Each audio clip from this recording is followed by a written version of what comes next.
सर्वजीत परमार जी, हरियाणा से। राधे राधे।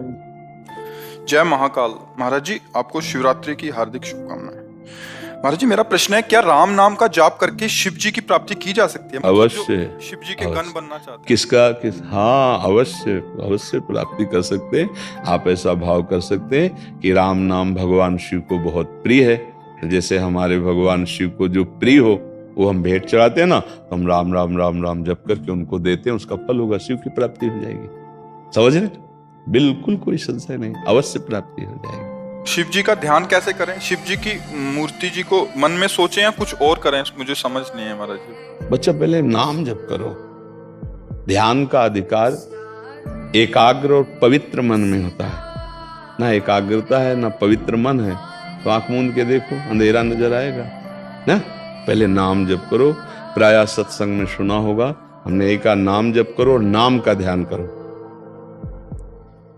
अक्षर ब्रह्म है, जे भी नाम का रूप तो देखा नहीं है ना। जैसे प्रश्न हुआ ना कि क्या ध्यान करें, तो नाम है। जैसे राधा, हम अपने राधा राधा वही बार बार हमारे नेत्रों के सामने, वही हृदय में चल रहा, वही श्रवण इंद्रिय से सुन रहे, तो उसी राधा नाम में जो राधा रूप है वही प्रकाशित हो जाएगा। ध्यान नहीं करना पड़ेगा, अपने आप वो रूप प्रकाशित हो जाएगा। देखिए रूप नाम आधीना, नाम जब से रूप का प्रकाश होता है।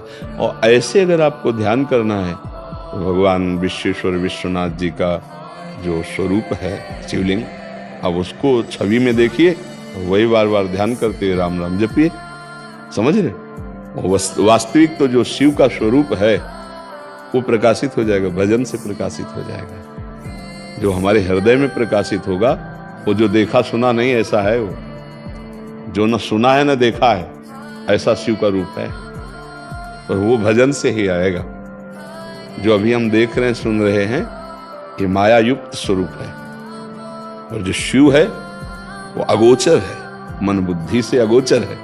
वो हमारे ध्यान का विषय नहीं, वो हमारे ध्यान में आते हैं। हमारी इंद्रियों की सामर्थ्य नहीं कि उनका हम ध्यान कर सके, वो मन बुद्धि के अगोचर है, क्योंकि ये प्राकृतिक यंत्र है मन बुद्धि। ये केवल प्रकृति की क्षमता है इसको देखने की, जितनी उतनी ही, संपूर्ण प्रकृति को देखने की भी क्षमता नहीं है। अब देखो, छोटी सी वस्तु देखने के लिए सूक्ष्मदर्शी का प्रयोग होता है, पता है इन नेत्रों में उसकी क्षमता नहीं है। पूर्ण प्रकृति को देखने के लिए प्रकृति से बने हुए नेत्रों की क्षमता नहीं। फिर जो प्रकृति से परे परमात्मा है उसको देखने के लिए वो कृपा करके नेत्र गोचर होता है, वो कृपा करके हमारी इंद्रियों में स्फुरित होता है, हमारे मन में स्फुरित होता है। इसलिए हमें लगता है खूब नाम जप करो, शास्त्र सम्मत आचरण करो। अगर ध्यान की प्रियता बहुत है तो नाम का ध्यान करो। ऐसा भाव नहीं बनता है तो भगवान शिव का जो विश्वेश्वर विश्वनाथ जी या भगवान महाकाल या जो भी भगवान के 12 ज्योतिर्लिंग हैं या और भी भगवान के स्वरूप हैं, उनको देख करके भावना करो। तो चूंकि भावना शिव की हो रही अंदर से, बात वहां तो शिव है, ये बस इसी भावना से शिव का प्रकाश हो जाएगा। बस चल दो, तो यात्रा पूरी कराना उनका काम है। हम चल रहे हैं, हम भजन शुरू कर दें, ठीक है।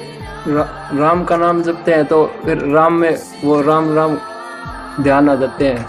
आप ये समझ लो, अगर राम का नाम जप करते हो, शिव की प्राप्ति करना चाहते हो, तो परसेंट होते हैं 100, हम 1000% करें शिव की प्राप्ति हो जाएगी। क्योंकि राम जी आपको शिव से मिला देंगे और शिव जी आपको राम जी से मिला देंगे। दो है नहीं, वो लीला के लिए कभी वो स्वामी बनते हैं, वो सेवक बनते हैं, कभी वो सेवक बनते हैं, वो स्वामी बनते हैं। रामेश्वर की स्थापना करके आप आराधना कर रहे हैं, और हनुमान जी बन करके आप आराधना कर रहे हैं। समझ रहे? अगर राम जी के चरण पकड़ोगे तो वहीं शिव जी मिल जाएंगे, शिव जी के चरण पकड़ोगे तो राम जी के चरण तो पकड़े हुए मिल जाएंगे। एक है चरण पकड़े सहला रहे हैं, नहीं स्वामी बने बेटे, तो एक है आराधना कर रहे स्वामी मान के उनको। तो ये एक ही है लीला के लिए। ये भगवान हरि और हर ये ऐसा रूप धारण किए, विधि हरि हर, ये एक ही भगवान है, अपने स्वरूप को प्रकाशित किए हैं। समझ गए? भेद नहीं है। खूब राम राम जपो, ठीक है।